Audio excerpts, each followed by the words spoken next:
Hello, my dear viewers. I once again heartfully and warmly welcome you to my channel. So, as I said earlier, నేను ముందు చెప్పిన విధంగా దయచేసి నా యొక్క వివర్స్ అర్థం చేసుకోండి. నేను గత 4-5 రోజుల నుంచి నేను రోజు వీడియోలు చేయటం జరుగుతుంది కొన్ని డొమెస్టిక్ ప్రాబ్లమ్స్ వలన. దయచేసి అర్థం చేసుకోండి. నిన్న చేయలేదు, ఈరోజు చేస్తున్నాను. అదేవిధంగా రేపు కాకుండా ఎల్లుండి మరొక వీడియో చేయటం జరుగుతుంది. చాలా లెందీ వీడియోస్ అవ్వటం వల్ల ఎక్కువ మంది వ్యూ చేయట్లేదనే ఉద్దేశంతో కూడా వ్యూస్ ఆ యొక్క డ్యూరేషన్ కూడా నేను తగ్గించడం జరిగింది. సో గత 10 రోజుల నుంచి మనం కరెక్షన్ ఆఫ్ ఎర్రర్స్, అదే కరెక్షన్ ఆఫ్ సెంటెన్సెస్ అని కూడా అనుకోవచ్చు మనం. వాటిలో నేను అన్నది 10 వీడియోలు చేయాలి అనుకుంటున్నాను అన్నా, కనీసం రోజుకు 15 చొప్పున. తద్వారా ఇప్పటి వరకు మనం 9 కంప్లీట్ చేయడం జరిగింది. నిన్న కాక మొన్న నేను 9వ చెప్పాను. ఈరోజు నేను 10వది కంప్లీట్ చేద్దాం అనుకుంటున్నాను. సో దీంతో మనం ఈ కరెక్షన్ ఆఫ్ ఎర్రర్స్ని ఈ యొక్క వీడియోతోటి మనం కంప్లీట్ చేసేస్తాం. చేయాలనుకుంటే ఇంకా చాలా ఉన్నాయి. ఇంకా వ్యూవర్స్కి ఏంటంటే రోజు క్రొత్తదనాన్ని కోరుకుంటారు కనుక ఈ 10 రోజుల నుంచి ఇదే సార్ అని అనుకోవచ్చు కనుక చాలా ఇంపార్టెంట్ ఒక విధంగా చూస్తే. ఎగ్జామ్కి వెళ్ళేటటువంటి వాళ్ళకి కానీ, స్పోకెన్ ఇంగ్లీష్ కానీ, ఇంగ్లీష్ నేర్చుకోవాలనుకునేటటువంటి వాళ్ళకి ఎక్కడున్నా తప్పు మనం ఫైండ్ అవుట్ చేయడానికి ఇవి చాలా ఎక్కువగా ఉపయోగపడతాయి అన్నమాట. అందుకని దయచేసి అర్థం చేసుకోండి. ప్రతిదీ ఇంట్రెస్టింగ్గా ఉంటుందనే రూల్ ఏమి లేదు. ఈ వీడియోలన్నీ కూడా గ్రామర్తో లింక్ అయినటువంటివి. గ్రామర్ మనం బాగా వస్తేనే మనకి దీన్ని బాగా అవగాహన చేసుకోవటం. ఎందుకంటే ఎక్కడైనా తప్పు రావచ్చు కనుక. సో ఈరోజు నేను కొన్ని తీసుకుంటున్నాను లాస్ట్ డేగా. ఫస్ట్ది, I have a work to do. నాకు ఒక పని ఉంది చేయటానికి. టు డూ చేసేందుకు. టు ఇన్ఫినిట్ అన్నమాట. టు తర్వాత వెర్బ్ వస్తే అందుకు గాను. టు స్టడీ చదివేందుకు. టు విన్ గెలిచేందుకు. ఈ విధంగా వస్తుంది. ఐ హ్యావ్ నేను కలిగి ఉన్నాను ఏ వర్క్ టు డూ. ఒక పని చేయటానికి, ఒక పని నేను చేయగలిగి ఉన్నది అని అర్థం అన్నమాట. I have a work to do అని ఉంది కదా. I have some work to do అని పెట్టుకోవాలి మనం. I have some work to do. కొంత పని ఉంది, అది నిర్దిష్టంగా నీకు సంబంధించినటువంటి పనే. ఒక పని అని మనం దేన్ని అనలేం, పర్టికులర్గా మనం చెప్పలేం కదా. సమ్ వర్క్ అంటే దాంట్లో క్లారిటీ ఉంది. ఆ వర్క్ ఏంటో, లేదా బట్టలు ఉతుకోవటమో, లేదా వంట చేసుకోవటమో, లేదా ఆఫీస్ పనులు చూసుకోవటమో, ఏదో విధంగా. So I have a work to do అనే బదులు మనం ఏ అనేది ఆర్టికల్, ఇక్కడ సమ్ అనేటటువంటిది యాడ్జెక్టివ్ అన్నమాట. ఈ వర్క్ యొక్క విశేషణాన్ని ఇది తెలియజేస్తుంది కనుక ఇక్కడ మనం సమ్ ఉపయోగించుకోవటం న్యాయం. Next, he died with heart attack. అతడు గుండె నొప్పితో చనిపోయాడు. చూడటానికి తెలుగు వాక్యానికి దీనికి మ్యాచ్ అయింది. ప్రతి పదం మనకి అతను చనిపోయాడు, హార్ట్ అటాక్, గుండె నొప్పి, విత్ తో. కానీ చనిపోయినప్పుడు, ఏదైనా జబ్బుతో చనిపోయినప్పుడు హీ డైడ్ ఆఫ్. ఇది విత్ అనేది ప్రిపోజిషన్. ఈ ప్రిపోజిషన్ బదులుగా ఆఫ్ అని మనం, విత్ బదులుగా మనం ఆఫ్ అని పెట్టుకోవాలి.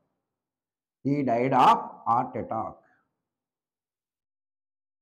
సో ఈ సఫరింగ్ ఫ్రమ్, అక్కడ విత్ అని పెట్టవలసి అనిపిస్తుంది మనకి. కానీ ఆ విత్కి బదులుగా ఫ్రమ్ పెట్టుకుంటున్నాం బాధ అని వచ్చినప్పుడు. చనిపోయిందని వచ్చినప్పుడు కళ్ళు మూసుకుని మీరు ఆఫ్ అని పెట్టుకోండి. ఏ జబ్బుతో చనిపోయినా సరే, ఏ జబ్బుతో బాధపడుతున్నప్పుడు కాదు, మనం చనిపోయినప్పుడే పెట్టుకోవాలి.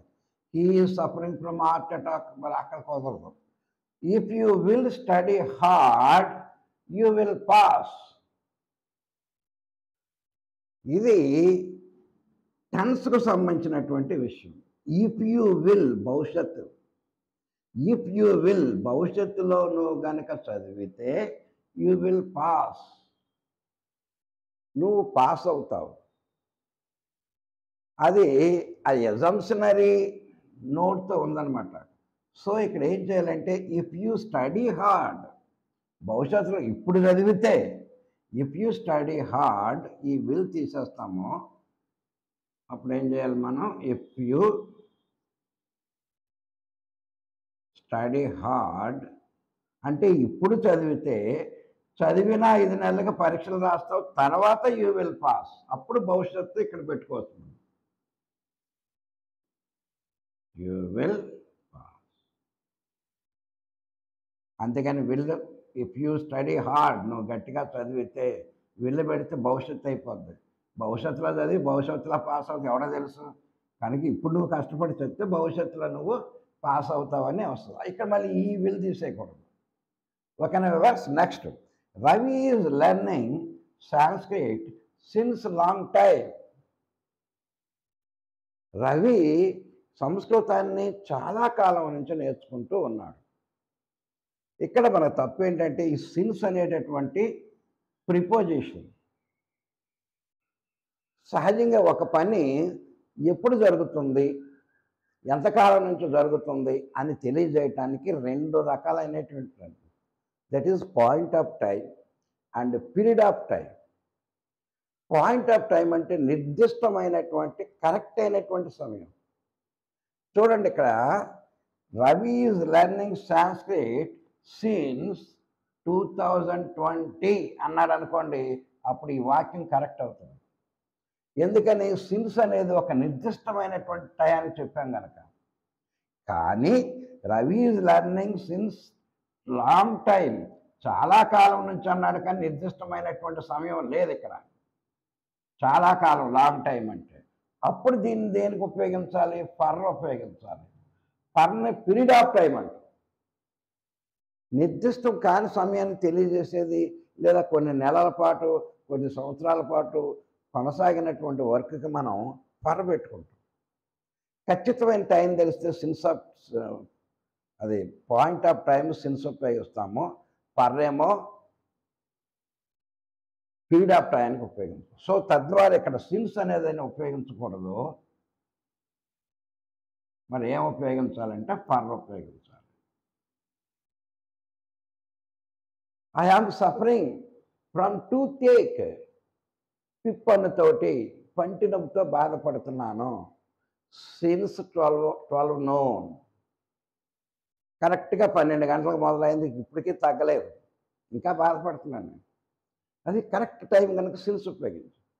I am suffering from toothache for a long time. చాలా కాలం, ఇక్కడ టైం చెప్పలేదాడు. నిన్నో మొన్నో 10 రోజులు, అసలు రోజు వస్తుందో, అప్పుడు ఫర్ ఉపయోగించాలి. ఈ ఫర్ సిన్స్ 2 కూడా ప్రిపోజిషన్ సంబంధించినవి, బాగా గుర్తుంచుకోవాలి. Next, one of the idea changed his life. ఒక idea, one of the idea అంటే ఐడియాల్లో ఒక ఐడియా తన జీవితాన్నే మార్చేస్తుంది. చాలా ఐడియాలు వచ్చాయి, కానీ ఒక ఐడియా మాత్రం తన జీవితాన్ని మార్చింది. సో ఇందులో తప్పేంటండి? ఎప్పుడైనా బండ గుర్తు బాగా గుర్తుంచుకోండి, వన్ ఆఫ్ ద వచ్చిందంటే దాని తర్వాత వచ్చేటటువంటి నౌన్ బహువచనంలో ఉండాలి, అంటే ఎస్ చేర్చాలి. వన్ ఆఫ్ ద ఐడియాస్, ఐడియాస్లో ఒకటి లైఫ్ చేంజ్ చేస్తుంది అన్నీ కాదు. ఆ చాలా ఐడియాలు వచ్చాయి, చాలా ప్రయత్నాలు చేశాడు, ఒక ఐడియా మాత్రం వాళ్ళ లైఫ్ని మార్చింది. అంటే ఐడియాల్లో ఒకటి. ఐడియాలు అంటే బహువచనమే కదా మరి. అందుకనే మనం one of the ideas changed his life. One of the S పెట్టుకోవాలి. Next, I saw a man who is old. నేను ఒక మనిషిని చూశాను, ఎవరైతే ముసలితనంలో ఉన్నాడో, ముసలివారిగా ఉన్నాడో, అలాంటి వ్యక్తిని నేను చూశాను. ఇది ఒక విధంగా కరెక్ట్గా మనం స్పోకెన్ ఇంగ్లీష్ పనిచేస్తుంది. గ్రామటికల్గా ఇదంతా ఎందుకు? నేను చూశాను, ఎవరైతే ముసలోడు ఉన్నాడో, ముసలి వయసులో ఉన్నాడో, అవన్నీ ఎందుకు? ఐ సా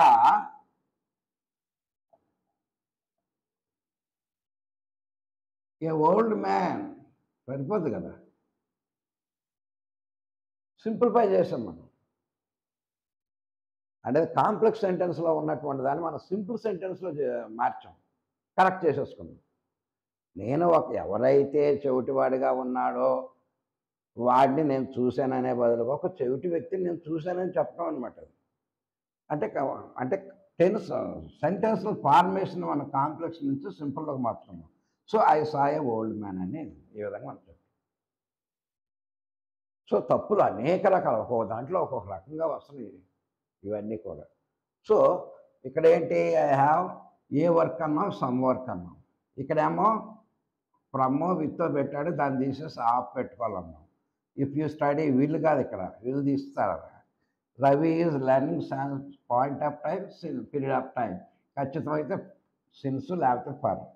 వన్ ఆఫ్ ఎప్పుడైతే వచ్చిందో వన్ ఆఫ్ తర్వాత వచ్చే ఏ నౌన్కైనా బహువచనం పెట్టండి. Next I saw A old man, I saw A old man who is at the centre, అదంతా ఎందుకు, I saw A old man at the centre అని పెట్టుకోవచ్చు. ఈ విధంగా మనం ఇంక మరికొన్ని చూద్దాం. Fight started in many. చాలామంది మధ్యన ఫైట్, దెబ్బలాట మొదలైంది, బాక్సింగో లేకపోతే ఏదో street fight, but only among two men. చివరికి ఇద్దరి మధ్యనే ఫైట్ నిర్ణయించబడింది. ఇక్కడ చాలామంది స్టార్ట్ అయ్యారు, కానీ చివరికి ఇద్దరే మిగిలారు. చూడండి, ఫైట్ స్టార్టెడ్ ఇన్ కాదు, అమాంగ్ పెట్టుకోవాలి. ఎందుకనంటే మెనీ, చాలామంది. రెండిటి మధ్యన అయితే బిట్వీన్ ఉపయోగించుకుంటాము, ఎక్కువ వాటి మధ్యన అయితే అమాంగ్ ఉపయోగించుకుంటాం. అది రూల్. అది ఈ రెండు కూడా ప్రిపోజిషన్లే. ఫైట్ స్టార్టెడ్ అమాంగ్ మెనీ, చాలామంది మధ్యన ఫైటింగ్ స్టార్ట్ అయింది, but only among two men. చివరికి మిగిలింది ఏంటంటే ఇద్దరే మిగిలారు, అప్పుడు మనం బిట్వీన్ పెట్టుకోవాలి. సో ఈ అమాంగ్, బిట్వీన్ అనేటటువంటి రెండు కూడా ప్రిపోజిషన్లే. రెండింటి మధ్యన అయితే మనం బిట్వీన్ పెట్టుకుంటాం, ఎక్కువ వాటి మధ్యన అయితే అమాంగ్ పెట్టుకుంటాం. అర్థమైందండి? She has ordered for a pizza. ఆవిడ పిజ్జా కొరకు ఆర్డర్ చేసింది అని అర్థం. ఫర్ కొరకు ఏంటి, she has ordered a pizza. ఇది చాలామంది తప్పు చేస్తూ ఉంటారు మాట్లాడారు. I have ordered for, I ordered a, so అలాంటి ఏం పెట్టకుండా she has ordered a pizza. ఫర్రో, ఇన్ను, ఎట్టో, ఫ్రమ్ము ఇలాంటివి తీసేయాలి మనం. Okay, next, scientists are searching for oil in India. ఒక ఇండియాలోనే కాదు, ఈ ఆయిల్ సమస్య ప్రపంచంలో చాలా దేశాల్లో ఉంది. ఎవరైతే ఆయిల్ బాగా ఉన్నారో వాళ్ళు రిచ్ కంట్రీస్గా పిలువబడుతున్నారు ప్రస్తుతానికి.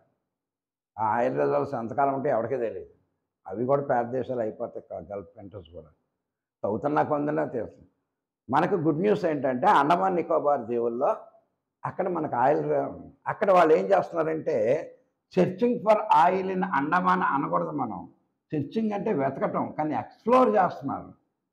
పరిశోధించి లోపల ఉన్నటువంటి దాన్ని మనం బయటికి తీయటానికి ఎక్స్ప్లోరింగ్, పరిశోధిస్తున్నారు. For what, oil.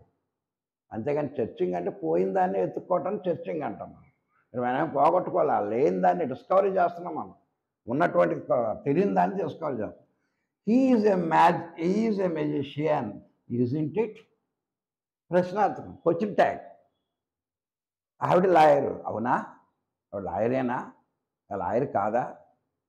Question tags అంటారు ఇక్కడ మనం. సో ఇక్కడ హీ అనేటటువంటి ప్రొనౌన్ వచ్చింది. ఈజ్ంట్ ఇట్ ప్రశ్న, ఈజ్ంట్ ఇట్ అది కరెక్టేనా? అది కరెక్ట్ ఏంటి? అతడు మెజిషియను, అతడైనా నిజంగానే మెజిషియనా? సో ఈజ్ంట్ హీ రావాలి ఇక్కడ మనకి. ఇక్కడ షీ వచ్చిందనుకోండి, ఈజ్ంట్ షీ రావాలి. దే వచ్చిందనుకోండి, ఈజ్ంట్ దే రావాలి. ఉయ్ వచ్చిందనుకోండి, ఈజ్ంట్ అజ్ రావాలి, ఉయ్ కాదు. ఈ విధంగా వీటిని క్వశ్చన్ ట్యాగ్స్ అంటారు. ఈ క్వశ్చన్ ట్యాగ్స్ని మనం ఏం పెట్టాం, ఇటు పెట్టాం. ఇక్కడ ఇటు కాదు కదా మనిషి కనుక హీ పెట్టాం. Next, she prays the god. ఆ అమ్మాయి దేవుణ్ణి ప్రార్థిస్తూ ఉంటుంది. కానీ ఇక్కడ మనం షీ ప్రేస్ ఎవరికి? దేవునితో ప్రార్థన చేస్తుంది కనుక టు ద గాడ్. గాడ్కి ఎప్పుడు కూడా మనం దీ పెట్టుకోవాలండి. The lord Shiva, the lord Venkateshwara, the lord Jesus, the lord Allah. ఈ విధంగా ఎవరికి దేవుడి పేరు చెప్పినా దీ పెట్టుకోవాలి కంపల్సరీగా. సో ఎప్పుడైతే గాడ్ని ప్రార్థిస్తుందని వస్తుందో టు గాడ్, ఎవరికి గాడ్కి ప్రార్థన చేస్తుంది, అంతేగాని తన మేనేజర్ కాదు. సో ఇక్కడ మనం టూ పెట్టుకోవాలి, టూ లేదు ముందు. Next, the car is belonging to Raju. ఈ కారు రాజుగారికి చెందుతుంది అంటే రాజుగారి యొక్క కారు అన్నట్టు. సో బిలాంగ్ అని, సి అని, స్మెల్ అని ఎలాంటి వాటికి ఇంగు చేర్చకూడదని మనం ఆల్రెడీ చెప్పుకున్నాం. సో దిస్ కార్ అప్పుడు యూజ్ తీసేసి this car belongs, car third person కనుక వెర్బకి చేరిస్తే సరిపోతుంది. This car belongs to Raju. అంతేగాని I am loving, I am hating, I am seeing, I am smelling, I am belonging ఇలాంటి ఇంగుపారాలు ఎప్పుడు రావు వాటికి. Next, she did not attend to the meeting. ఇందాక to the God అని పెట్టుకోమన్నాం, ఇక్కడ she did not attend the meeting, to the meeting కాదు. చూసారంటే చాలా కన్ఫ్యూజింగ్గా ఉంటాయి ఈ కరెక్షన్ ఆఫ్ సెంటెన్స్. ఇక్కడేమో టు ద గాడ్, ప్రత్యేకించి ఎవరు ప్రార్థన చేస్తాం. ఇక్కడ మీటింగ్కి, టు ద మీటింగ్ అంటే చాలా మీటింగుల్లో దేనికో అటెండ్ అయినట్టు. పర్టికులర్గా ఒకే మీటింగ్కి ఎవరైనా మనం ఒకేసారి అటెండ్ అవ్వగలం, అన్నిటికీ అవ్వలేం కదా. సో ఇక్కడ టూని మనం రిమూవ్ చేయవలసిన పని. ఈ విధంగా మనం ఇప్పటి వరకు మనం 10 వీడియోస్ చేయటం జరిగింది. 15, 16 అలాగా రోజుకు చొప్పున మోర్ దెన్ 150. అన్ని వీడియోలు ఎవరు చేయరు కరెక్షన్ ఆఫ్ సెంటెన్స్, మహా అయితే 2, 3. ఎందుకంటే ఈ correction of sentences a parts of స్పీచ్లు 8 ఉన్నాయి. నౌన్, ప్రొనౌన్, వెర్బ్, యాడ్వర్బ్, వీటిలో తప్పులు రావచ్చు, పంక్చువేషన్లో తప్పులు రావచ్చు, అర్థమైందండి. యాక్టివ్ ప్యాసివ్లో తప్పులు రావచ్చు, డైరెక్ట్ ఇండైరెక్ట్లో రావచ్చు, సింపుల్ కాంప్లెక్స్ అంత మనం పూర్తిగా క్షుణ్ణంగా మనకి గ్రామర్ మీద పట్టుంటే తప్ప ఇది చేయలేరు. సరే, ఇది కంపల్సరీగా స్పోకెన్ ఇంగ్లీష్కి అవతలకి మనం చెప్పింది అర్థమైతే చాలు. స్పోకెన్ ఇంగ్లీష్ అంటే ఏంటి? There will be no grammar at all.